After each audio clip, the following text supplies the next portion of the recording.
श्री परमात्मने नमः।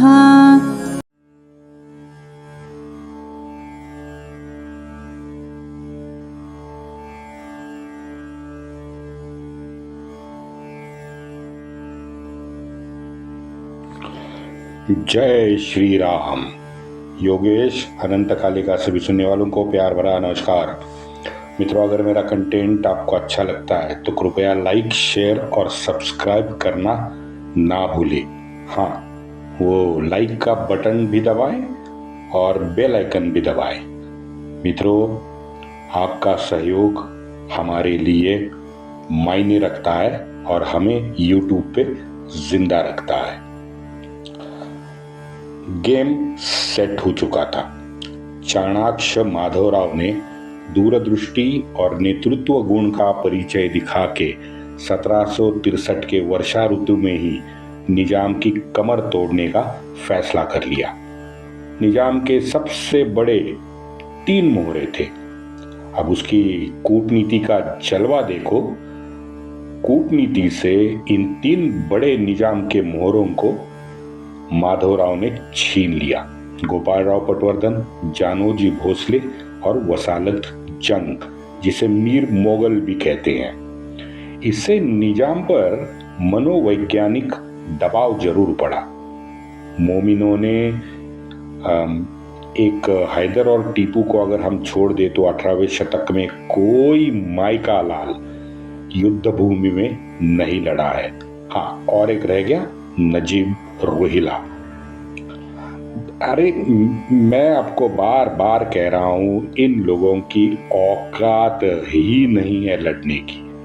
विट्ठल सुंदर के हाथ मुख्य फौज और 25 तोपे, उसके साथ सारा युद्ध का साजो सामान देकर ये ठरकी अपने साथ बेगम खोजे, गिल में अपने खाजगी नौकर जो उसके थे, इन सब के साथ गोदावरी नदी पार की और छत्रपति संभाजी नगर के रास्ते चल भी पड़ा। श्रावण शुद्ध प्रतिपदा, बुधवार, मुक्काम पोस्ट धोंडराई जिसे आज गेवराई कहा जाता है, बीड़ जिले में पड़ता है। हमारे मावड़े दिसंबर से लगातार विदर्भ, मराठवाड़ा, कर्नाटक से शुरू हुए, विदर्भ गए, विदर्भ से मराठवाड़ा गए, मराठवाड़ा से दक्षिण महाराष्ट्र आए। मोमिनों को भी उनके पीछे मावड़े थका रहे थे। माधवराव ने युद्ध का वर्णन अपनी माता से लिख कर किया है। माधवराव ने लिखा है, आज प्रातः काल में शंखनाद से युद्ध आरंभ हुआ। निजाम गंगा पार और उसकी सेना गंगा के किनारे है। त्याचे आमचे निकडीचे हत्यार जाहले। त्याचे निजाम का, आमचे मेरा, निजाम का और हमारा, निकडीचे हत्यार जाहले। मोघलांचा मोड जाहला, आमची फत्ते जाहली। विठ्ठल सुंदर याचे डोके कापून आणले। त्याचे पुतणे भतीजे, विठ्ठल सुंदर के भतीजे विनायक दास आणि खंदारचा राजा गोपाळदास युद्धभूमीवर ठार जाहले। मुरादसह 16 सरदार कैदेत टाकले। पुरे 6 घटिका घनघोर युद्ध इनका हुआ। उनके 7 से 8 हजार मोमिन और 5,000 के आसपास गार्दी यानी रोहिला पठान ठार जाहले, युद्ध भूमि में काटे गए। निजाम गंगा पार प्रेक्षक बना रहा। घबरा के आत्मरक्षा के लिए जो उसने 2-3 तोपे जो साथ लिए थे ना, वो वहीं छोड़ के वो भाग गया। यहाँ पे युद्ध भूमि में शाम को 15 हाथी, 25 तोफे, 500 के करीब घोड़े, मवेशी जानवर और मालवाहू बैल माधवराव के कब्जे में आ गया। इस्माइल खान, शाहजी सुपेकर और सदाशिव रामचंद्र बीच युद्ध में गोदावरी में छलांग लगा के भाग गए। हमारे महादजी नाइक निंबाळकर का युद्ध भूमि में निधन हुआ। ये सारा सत्य कथन अपने मातोश्री से माधवराव ने किया है। पढ़ के मित्रों ये बड़ी सामान्य लड़ाई लगती है, लेकिन इसके परिणाम बहुत दूरगामी हुए। इस 10 अगस्त 1763 में हुई राक्षस भुवन के लड़ाई के बाद 1795 तक यानी अगले 32 साल तक ये ठरकी जनान खाने में ही मदमस्त रहा। युद्ध का उसने सोचा भी नहीं, क्योंकि इन पूरे 32 सालों में मित्रों मेरे ख्याल से तो इसके सपने में भी मराठों से युद्ध इसके सपने में भी नहीं आया होगा। बाजीराव ने, चिमाजी अप्पा ने, हम सब जानते हैं, दिल्ली वालों की कमर तोड़ी थी। रघुनाथ राव ने तो खैबर तक जाके वहां के सभी मोमिनों का घमंड तोड़ा था और उनको घुटने पे भी लाने पे मजबूर रघुनाथ राव ने किया था। नाना के काल में तो, नाना यानी बालाजी बल्लाळ के काल में, मुर्शिदाबाद से खैबर और बिहार से एर्नाकुलम अर्काट तक मराठों के हिंदवी स्वराज्य फैला गया था। पानीपत विभीषिका में मराठों की भूतो न भविष्यति हानि हुई। लेकिन मित्रों 1761 के बाद हम आगे बढ़ चुके हैं। 1761 के बाद 2025 तक, आज तक मैं कह रहा हूं, दुनिया का कोई मायका लाल हिंदुस्तान में आने की हिम्मत आज तक नहीं कर सका है। 1761 में अब्दाली आया। अब्दाली आखिरी था, अंग्रेज आखिरी नहीं था। अंग्रेज तो पहले से 1610 से आया हुआ था। नहीं तो आपने देखा होगा कि थोड़ा सा मैं आपको इतिहास भी याद दिला दूं तो 612 में मुंबई से नजदीक ठाणे के समुंदर में प्रथमतः अरब यहाँ पे आए थे। मछुआरे, हमारे महान निषाद जो है, ये निषादों ने उन सब अरबों को समुंदर में ही डुबो दिया था मुंबई के। 612, 712, 1000 से 1761 तक आक्रांता मोमिन आते रहे, लूटते रहे। बीच में वो चर्च वाले भी आ गए, सब आए थे, क्योंकि डच आए थे, फ्रेंच आए थे, अंग्रेज आए थे, स्पेनिश ने भी हाथ मार के देख लिया, लेकिन उनका हाथ जल गया तो वो कभी यहाँ पे नहीं आए। और हम, वैसे मैंने आपको बता दिया है, डिटेल नहीं बताया, जाते जाते बता दिया था कि 1492 में जो पुर्तगाल स्पेन का जो संधि हुआ था ना चर्च के आधार से, वो इतिहास है। चल, ये मोमिन तो मैंने कहा जैसे 612 से यहाँ पे 1761 तक आते रहे, धर्मांतरण करते रहे। महिला, बाल बच्चे, इन सब को कैद करके, अय्याशी करके बाद में बेचते भी रहे और न जाने क्या क्या किया। हमारा विषय वो नहीं है। मित्रों, इन मोमिनों ने ये अय्याशी, हिजड़ेगिरी, ये जो हिजड़े होते हैं, चौराहे पे पैसे मांगते फिरते हैं ना, वो लोग, और डर, इस डर के माहौल में सारे मासूम और गरीब हिंदू जनता को ढकेल दिया। हमारे हिंदू में रात्र विवाह की प्रथा इन्होंने चालू की, घूंघट की प्रथा इन लोगों के वजह से चालू हुई। ये सारी जो विकृतियां हिंदू समाज में आई ना, ये सब इन ठरकी बच्चेबाजों की देन है। आप खुद सोचो, आपको भी मेरा कहना आप मानोगे। और इन लास्ट 200 साल में तो इन सब विकृतियों को इन्होंने गंगा जमुना तहजीब का सोना चांदी का पानी लगा दिया। हाँ, और ये पानी लगाकर इस गंगा जमुना तहजीब को लेके ये वामपंथी तवायफे हमारी है ना, ये आज गली गली नाचते। आजकल जरा कम हुआ है, लेकिन ये गली गली नाचा करती थी। विषय पे आते हैं। 10 अगस्त 1763 बुधवार था। तड़के, मित्रों बहुत ध्यान से सुनो, ये बहुत सुंदर वर्णन इस लड़ाई का किया है। वार था बुधवार, 10 अगस्त 1763। तड़के 4 साढ़े 4 बजे धोंडराई गांव में घंटों की आवाज सुनाई दी। काकड़ आरती शुरू हो गई। मोमिन धोंडराई गांव के पास गोदावरी के किनारे सुस्त पड़े थे। विट्ठल सुंदर भी स्नान संध्या करके तंबू में बैठा था और उसे मालूम था कि ये काफिर रोज यही करते हैं, ये उनका रोज का नियम है, यानी काकड़ आरती और घंटानाद। लेकिन आज उसे ये नहीं पता था कि आगे क्या होने वाला है। काकड़ आरती की आज की आवाज आसमंत को छेद रही थी। मोमिन हड़बड़ी में उठा, बौखलाते देखने लगा।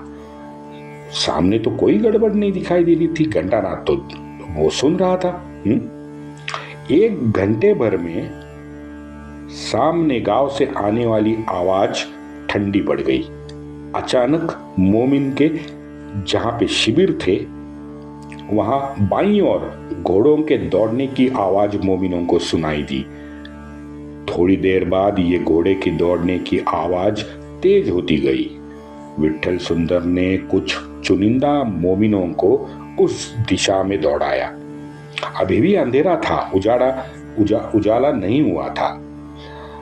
जो दौड़ के गए उन्हें कुछ समझ नहीं आया। घोड़ों की आवाज भी तुरंत बंद हो गई। इतने में गांव के मंदिर से फिर घंटानाद शुरू हुआ। मोमिन गांव में घुसने का अंजाम जानते थे, क्योंकि धोंडराई में इसी वक्त अगर वो गांव में घुसते तो उनका तुरंत सर तन से जुदा होता। वो कहते हैं ना, सर तन से जुदा, सर तन से जुदा। बस वही मोमिनों का हो जाता। अब थोड़ा समय बीच में शांत गुजर गया। बस थोड़े समय के बाद मोमिन शिविर के दाईं ओर से घोड़ों की आवाज सुनने लगे। घोड़ों के दौड़ने की आवाज मोमिनों के कानों में पड़ने लगी। बाप रे, ये क्या हो रहा है? पहले तो सामने घंटानाद हुआ, फिर बाएं बाजू घोड़ों की आवाज सुनाई दी, वो बंद पड़ गई।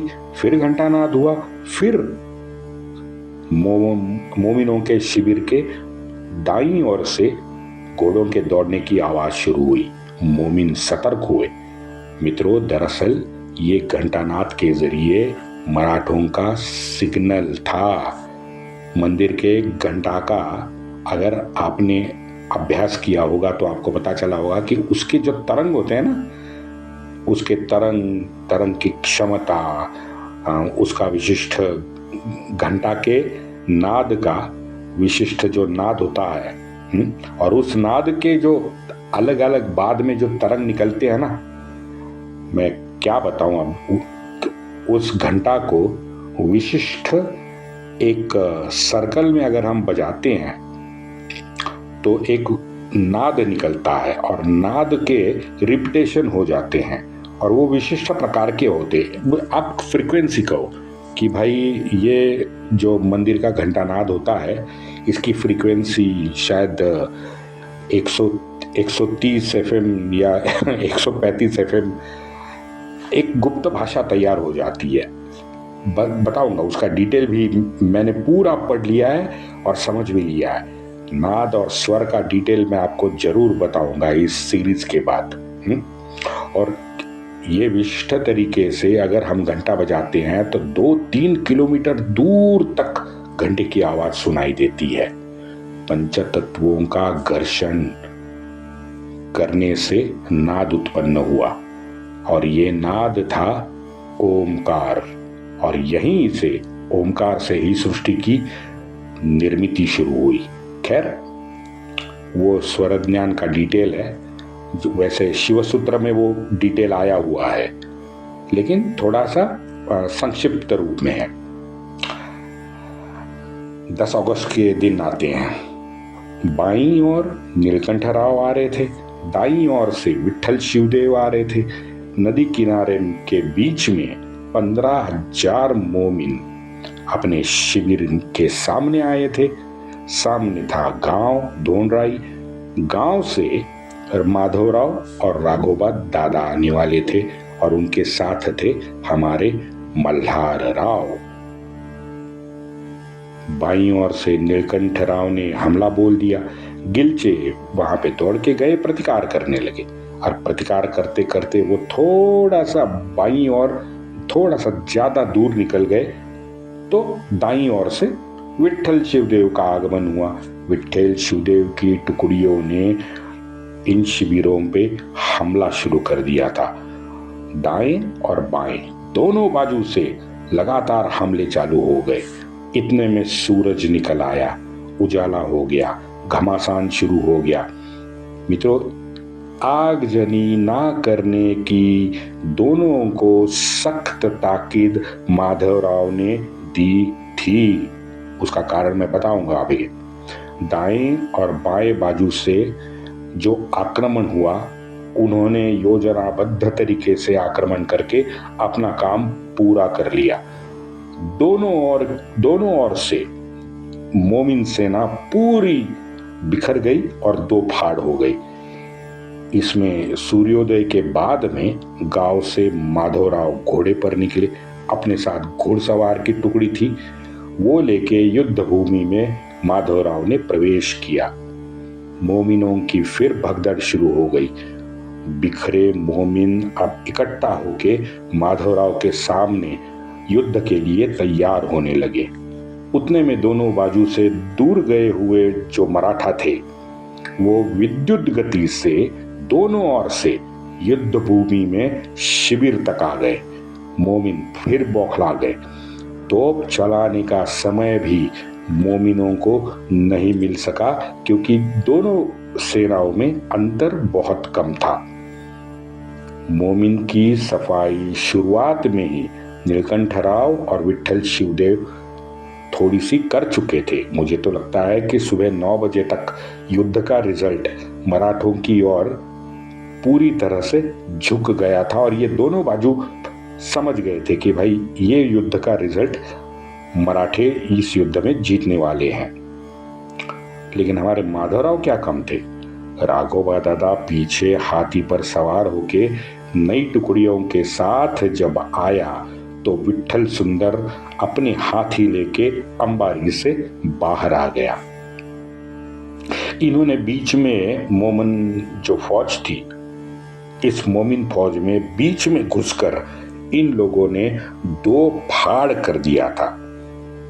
विट्ठल सुंदर, विनायक दास और इस्माइल खान, इन तीनों की टुकड़ियों ने दादा के हाथी को उल्टा पाव जाने के लिए मजबूर किया। कहानी इसके आगे की बड़ी इंटरेस्टिंग है। अब दादा का जो हाथी था और उसकी जो टुकड़ी थी, उनको उल्टे पाव जाने में इन लोगों ने मजबूर किया।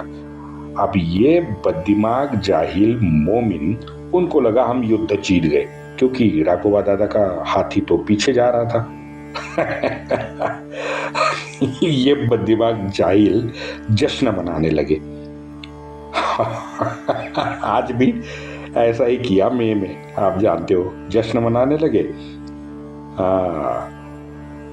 और सुबह जो कुछ हुआ वो सब भूल के जश्न मनाने लगे। अब आगे उनको ऐसे लगा कि पेशवा हार गया, पेशवा हार गया। विजयोत्सव मनाने में उन्होंने बंदूकें हवा में तान दी। अब हवा में गोलीबार शुरू हो गया। मोमिनों के शिविर के पास हवा में जश्न के लिए गोलीबार शुरू हुआ। अब उसमें से ही एक गोली विट्ठल सुंदर को लगी और वो घायल हुआ। उन्हीं की गोली विट्ठल सुंदर को लगी। विट्ठल सुंदर घायल हो गया। तभी वो हाथी पर सवार था। अब मौका देखकर मल्हारबा ने अपना जलवा दिखाया। भाई बूढ़ा है लेकिन शेर था 72 साल का। 72 साल की आयु के इस शेर ने मोमिनों के 7 हाथी को उल्टे पांव दौड़ाया। माधवराव तलवार युद्ध में उस वक्त मग्न थे। उतने में महादजी शितोड़े एक मावड़ा माधवराव के पास पहुंचा। बहुत इंटरेस्टिंग है, आप सुनिए। महादजी शितोड़े नामक मावड़ा माधवराव के पास पहुंचा। उस घमासान युद्ध में महादजी शितोड़े माधवराव से उसने पूछा, श्रीमंत, ओ श्रीमंत, उन 7 अंबारी में एक अंबारी विट्ठल सुंदर की है। विट्ठल सुंदर जख्मी हुआ है। अगर मैं उसको मार देता हूं तो मुझे पुणे के नजदीक एक गांव है मांजरी, तो मुझे मांजरी गांव और सरदार की आप दोगे?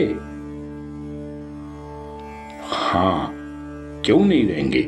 श्री कृपा से सब कुछ सफल होने के बाद हम जरूर अपना वादा निभाएंगे। आप जरूर अपना वादा निभाएंगे। ये वाक्य सुनने से पहले ही महादजी शितोड़े सामने वाली लड़ने वाली भीड़ में गायब हो गया। महादजी शिंदे सीधा कहाँ गया? महादजी शितोड़े सीधा गया विट्ठल सुंदर की ओर। अब पता नहीं जमीन से ऊपर हाथी के अंबारी तक वो कैसे पहुंचा, ये किसी को नहीं मालूम। लेकिन महादजी ने विट्ठल सुंदर को और अंबारी के और 2 माहुत जो हाथी चला रहे थे उन लोगों को मौत के घाट उतार दिया। मल्हार बाके गिलचों ने शितोड़े को विट्ठल सुंदर को मारते हुए देखा। गिलचों ने मल्हारबा की तरफ देखा। मल्हारबा ने उन्हें मुकसम्मति दे दी।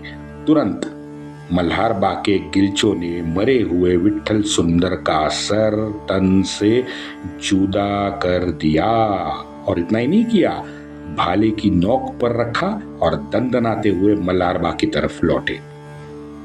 मल्हारबा ने उन्हें पता नहीं कुछ आश्वासन दिया। बखरकार लिखता है कि उनमें क्या बातचीत हुई ये नहीं मालूम। मल्हारबा ने क्या कबूला या क्या उन्हें आश्वासन दिया ये बखरकार कहता है मुझे नहीं मालूम। लेकिन कुछ ना कुछ तो मल्हारबा ने उनको आश्वस्त किया कि इतना तो आपको मिलेगा ही, क्योंकि इसके बाद चारों गिलचे युद्ध भूमि से आनंदित होकर पीछे गांव के रास्ते चले गए। ऐसे बखरकार लिखता है। मल्हारबा विट्ठल सुंदर के हाथी के अंबारी पर बैठ के ही बाद में शाम को डोमराई गांव में आए विश्राम के लिए। क्योंकि मल्हारबा का भी विट्ठल सुंदर से पुराना हिसाब था। और आप तो जानते हैं, मैंने आपको बता दिया है कि मल्हारबा है। मल्हारबा वसूली से तो कभी नहीं चूकने वाले। सदाशिव रामचंद्र भी उन घायल मोमिन सेना का हिस्सा था। लेकिन सदाशिव रामचंद्र घायल अवस्था में घोड़े के साथ उसने गोदावरी गंगा में छलांग लगाई और भाग गया। मुराद खान था। अब मुराद खान नाव से भागने की तैयारी में था या नाव के पास रुका था, उसको वहीं धर दबोचा गया। हथियार डाल के वो जो जाने वाले जितने भी लोग थे उन लोगों को सबको छलांग लगाने की परमिशन मावड़ों ने दे दी। ये एक अनोखा प्रैक्टिस वहां पे मावड़ों ने किया कि मोमिन को तो पकड़ा लेकिन बाकी को छलांग लगाने दी कि जाओ भाई, भाग जाओ। मैं कहूं, विट्ठल सुंदर का सर जब युद्ध भूमि में भाले की नोक पर गिलचों ने रखा और वो जब मोमिन सेना ने देखा ना, उसके बाद मोमिन सेना ने हथियार डाल के भागना मुनासिब समझा है। मित्रों, दिन भर मराठे तीनों ओर से बस कत्ले आम कर रहे थे। वंदे मातरम।